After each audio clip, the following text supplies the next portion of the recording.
சரி எண்டோஸ்கோபி பண்ணிட்டீங்க. என் பாடியில ஸ்க்ரூலாம் இருக்கு. இப்ப எனக்கு வேற ப்ராப்ளம், அப்டாமினல் ப்ராப்ளம் இல்ல வேற ஏதாவது பெயின் இருக்கு. எம்ஆர்ஐ, சிடி டாக்டர் அட்வைஸ் பண்றாங்க. நான் போய் எடுக்கிறதுனால இந்த இம்ப்ளான்ட் பாதிக்குமா? 100% பாதிக்காது. ஏன் அப்படின்னா, நாங்க ஸ்பைன்ல வைக்கக்கூடிய இம்ப்ளான்ட் வந்து மெடிக்கல் கிரேட் டைட்டேனியம்னு சொல்லுவாங்க. ஸ்டெயின்லெஸ் ஸ்டீலா இருந்தா பாதிக்கும். மெடிக்கல் கிரேட் டைட்டானியமில் எந்த பாதிப்பும் ஏற்படாது. சொல்லப்போனா ஸ்பைனில் நீங்கள் முன்னாடி கேட்ட கேள்வி தான். ஒரு இடத்துல தேய்மானம் ஆயிடுச்சு, இன்னொரு இடத்துல தேய்மானம் ஆக போகுது, அதுக்கு என்ன பண்ணுவீங்கன்னு அதை எப்படி கண்டுபிடிப்பீங்க? எம்ஆர்ஐ எடுத்து தானே கண்டுபிடிப்போம். அப்படி இருக்கும்போது அதுக்கு காம்பேட்டபிள் ஸ்க்ரூ தான் இன்னைக்கு இருக்கிற சூழ்நிலையில் நாங்கள் வச்சுட்ருக்கோம். டச்வுட் இந்த 10-14 வருஷமாக எனக்கு ஸ்டெயின்லெஸ் ஸ்டீல் ஸ்க்ரூ வைக்க வேண்டிய தேவை ஏற்படலை. Hello, I'm Dr. Vignesh Pushpara, consultant orthopedic and spine surgeon.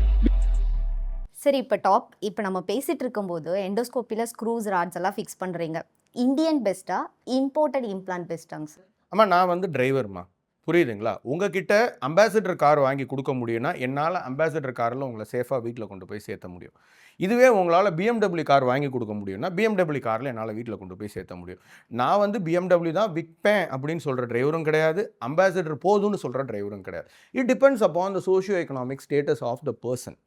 அவங்களுக்கு தெரியும். நான் BMW அம்பாசிடர்னு சொல்லும்போது 1000 திங்ஸ் கம்ஸ் தேர். R&Dன்றது ஒன்று இருக்குது கார் மேனுஃபேக்சரிங்கில், அடுத்தது சேஃப்டின்றது ஒன்று இருக்குது, எல்லாத்துக்கும் மேலே அஃபோர்டபிலிட்டின்றது இருக்குது. எனக்கு பிரியாணி சாப்பிடணும்னு ஆசையாக இருக்குது, 365 நாள் எனக்கு பிரியாணி சாப்பிடணுமா அப்படின்னு நான் தான் முடிவு பண்ணணும். அதே தான் பதிலும் கூட. நான் திரும்பி சொல்லிக்க விருப்பப்படுறது, நான் டிரைவர். சேஃபாக கொண்டு போய் விடுறது மட்டும்தான் என்னோட வேலை. எந்த வண்டி கொடுத்தீங்கனாலும் என்னால் சேஃபாக ஓட்டி கொண்டு போய் விட முடியும். ஸோ ரெண்டுலேயுமே நார்ம்ஸ் பிரகாரம் அவைலபிளாக இருக்குது. உங்களால் எதை ப்ரிஃபர் பண்ணுறீங்களோ அதை நாங்கள் பண்ணி கொடுப்போம். சரி, இந்த எண்டோஸ்கோபி சர்ஜரி காஸ்ட்லி சர்ஜரின்னு சொல்கிறீங்க. இது வந்து இன்சூரன்ஸில் கவர் ஆகுமா?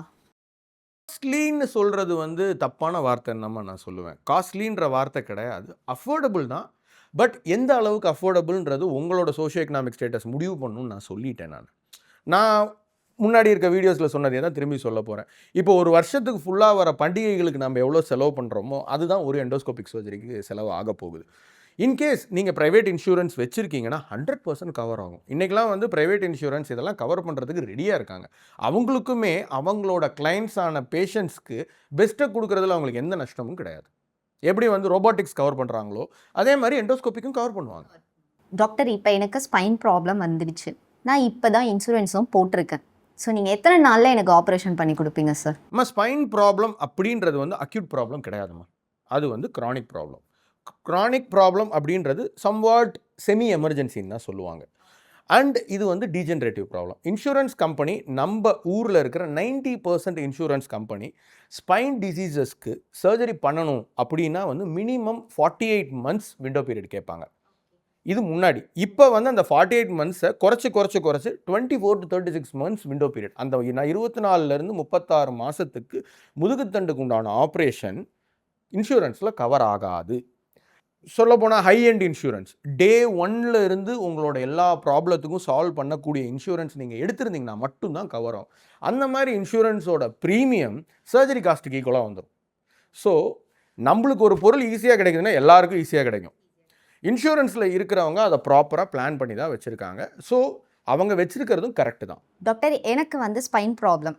நான் ஒரு டாக்டர் கன்சல்டேஷன் பண்ணிவிட்டு அவங்க சர்ஜரி அட்வைஸ் பண்ணியிருக்காங்க. இப்போ நான் உங்ககிட்ட வந்தேன்னா உங்களோட ஒப்பீனியன் எப்படி இருக்கும் டாக்டர்?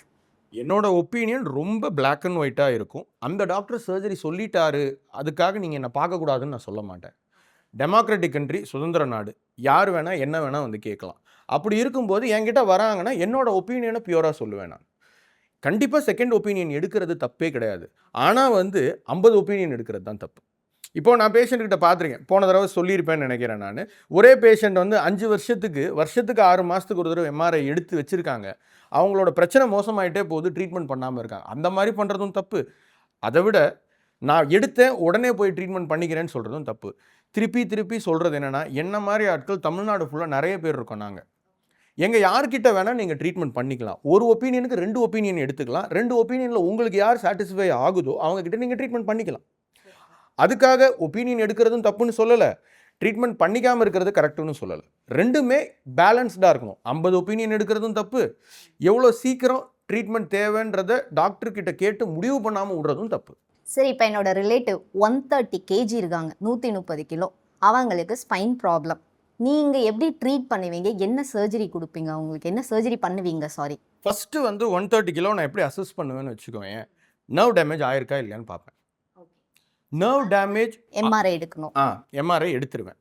ஓப்பன் எம்ஆர்ஐ ஆப்ஷன்ஸ்லாம் இருக்குது. Okay. ஓப்பன் எம்ஆர்ஐ எடுத்துருவேன். Okay. ஓப்பன் எம்ஆர்ஐ எடுத்துட்டு பேஷண்ட்டை வந்து பார்க்கும்போது நரம்பு டேமேஜ் ஆகலை, நரம்பு டேமேஜ் ஆக போகுது அப்படின்னா நாங்கள் பேசிக்காக வலியை குறைக்கிறதுக்கு ஒரு இன்ஜெக்ஷன் கொடுத்துட்டு பேஷண்ட்டை ஃபஸ்ட்டு வெயிட்டை குறைக்க சொல்லுவோம்.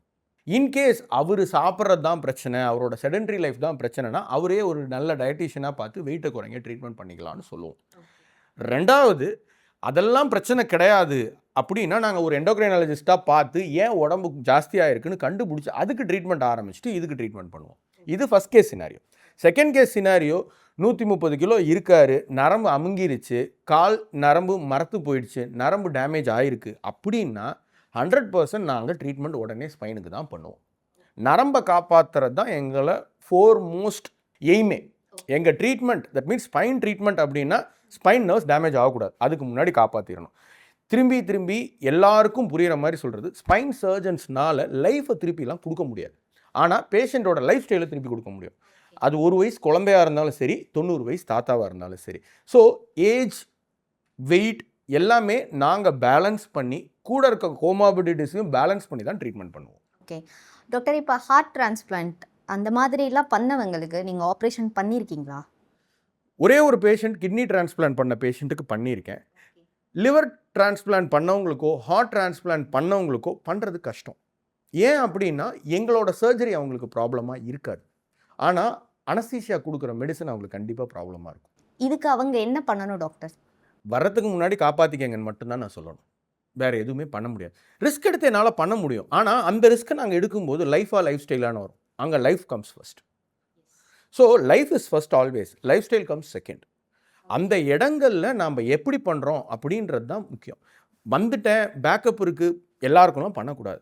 பேலன்ஸ்டாக போகிறது தான் திருப்பி திருப்பி சொல்கிறேன் முக்கியம். எப்படி போகிறது? பேலன்ஸ்டாக போகிறது தான் முக்கியம்.